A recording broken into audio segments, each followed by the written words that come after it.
Welcome to King County at your service. I'm Jackie Ablao. We're here at Petrovitsky Park in Renton to celebrate the opening of this beautiful new playground. 1, 2, 3. Yay! We are in Petrovitsky Park in the community of Fairwood, and we're celebrating some new equipment and facilities that we've just cut the ribbon on today.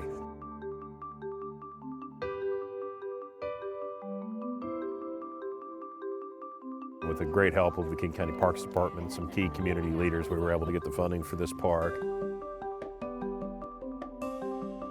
It's a chance for communities to get together, families to get together. That's really what it's all about.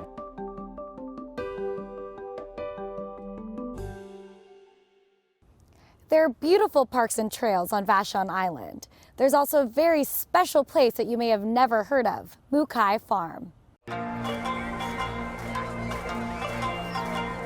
America's immigrant history is so varied and so fascinating and so important to understanding where we are today and where we will be in the future. The Mukai Farm and Garden on Vashon Island exemplifies how immigrants can contribute enormously to the culture and the economy of the community they're in. The first Japanese who came to Vashon Island were farm laborers coming to America to find a better life for themselves, and they launched a very thriving agricultural community. B.D. Mukai came as an immigrant without speaking the language at all and blossomed into one of the most successful strawberry farmers on Vashon. He developed an innovative way of packing the strawberries himself here on the site, and once the berries were packed here, they were shipped all over America. B.D. ordered a picture bride from Japan, and they had a son. Through the son, they were able to attain ownership of the property because at that time, an immigrant could not do that. This garden was designed and put into place by Kuni Mukai, the wife of B.D. Mukai. As far as we know, it's the first Japanese garden designed by a woman in America. I think her garden does represent a way for her to interact with the Japan that she left. The hills and the sea of that Japan that she is now nostalgic about. Now, this house is very classic bungalow type style American home, and that is B.D.'s desire. Yes, to bringing together two cultures.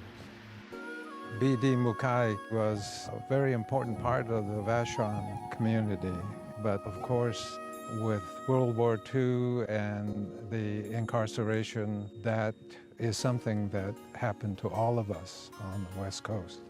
The Mukais had a little different story because they were so well connected. They were able to self-exile. They did not go to a concentration camp. But it was difficult coming back to the West Coast with a lot of anti-Japanese attitude among the community. Since the mid-1990s, there's been quite a movement on the island to have a public space where people can come and be inspired by the Mukai story. In 1993, King County designated the property as historic landmark. In 2016, the Friends of Mukai started to restore the house. We've restored a major part of the garden, and we're now moving ahead to restore the fruit-bearing plant. I'm excited that we are now open to the public, and special events occur fairly regularly. One of the things we do is celebrate annually the Japanese immigrant contribution to the island by throwing a festival with thousands of people who attend.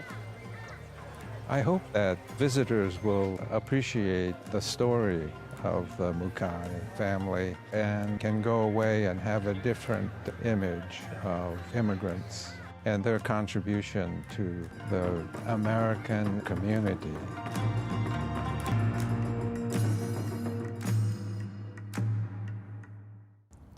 King County is a wonderful place to raise a family, but for some, addiction can pull families apart.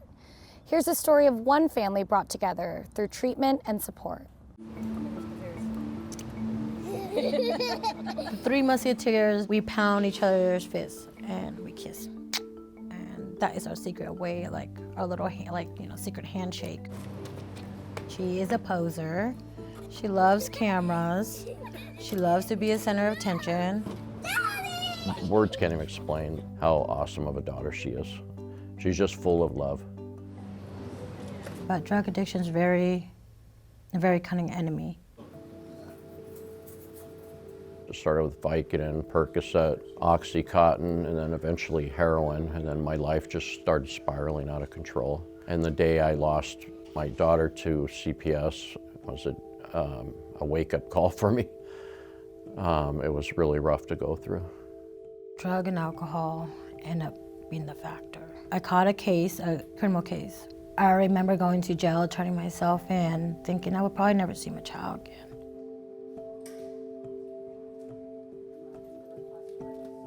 So in order to get into family treatment court, parents have to agree that their children are dependent on the state. First step, which means that they're admitting to having the issues that they've got, struggling with the disease of addiction. They didn't look down on you. All they wanted to do was bring you up and give you the tools and everything to be successful as a parent. I always wanted a picture-perfect family, and I always try to make everything perfect, but in the inside I was really broken, and they found that. The day of our graduation from family treatment court, Commissioner Taylor married us. And everybody involved helped us. Wedding cake, rings, even a shirt and tie and a jacket for me. Our social worker, our lawyer being there for us, that walked through the ropes with us and actually got to know the real us than any family member has. That's amazing. I ended up applying for the job with Downtown Seattle Association.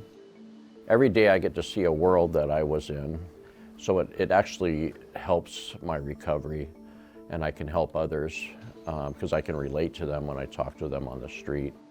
Let them know that, you can change. Everybody has an opportunity to change in their life.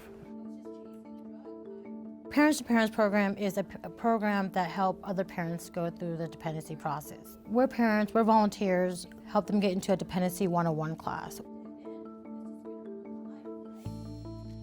So basically it's like, I have used this toolbox to unscrew a screw, so here you go, this is what I use. I go into the jails and I visit other parents and say, look, I've been here. I know exactly how it is to feel homeless. I know how exactly it is to miss a child. Let me help you and let me support you while you're at the process. My life is more meaningful now. And then to see my daughter look at me and she's like, I love you, mommy. I love you, mommy.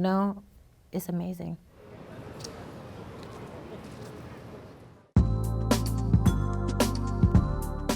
Hi, my name is Nicole Grant. I'm going to participate in the census in 2020 because I want myself and my family to be counted. When we participate in the census, we bring resources to our communities so that we can have the best lives possible.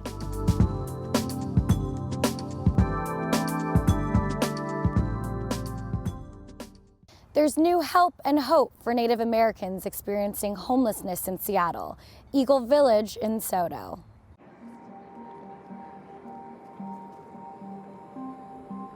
I came here lost, lonely.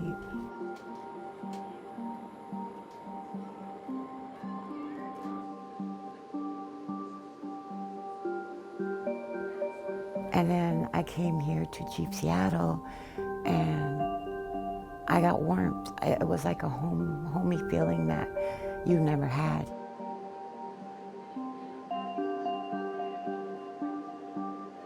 The idea is that people are going to come in off the streets and then they receive the services they need to move on to long-term stable housing.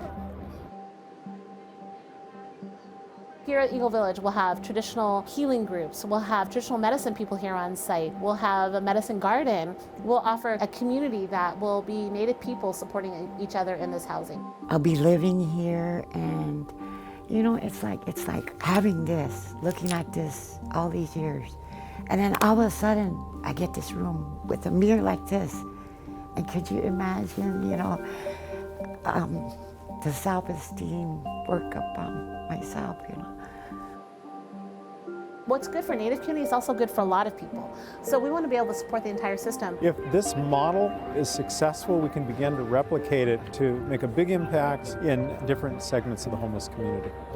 So to come into something like this and feel the honor of being a part of this, you know, it's an honor, you know, so I am grateful. Thank you. Thank you. And finally, are you a dedicated recycler?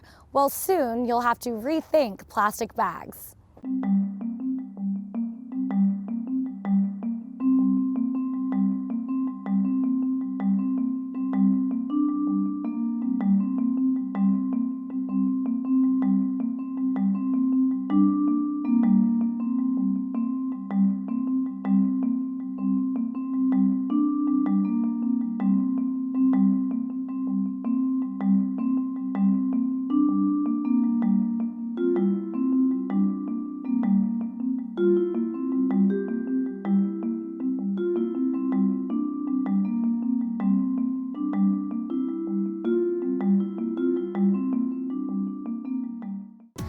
Thanks for joining us for King County at your service. Visit us online at kingcounty.gov/KCTV. See you next time.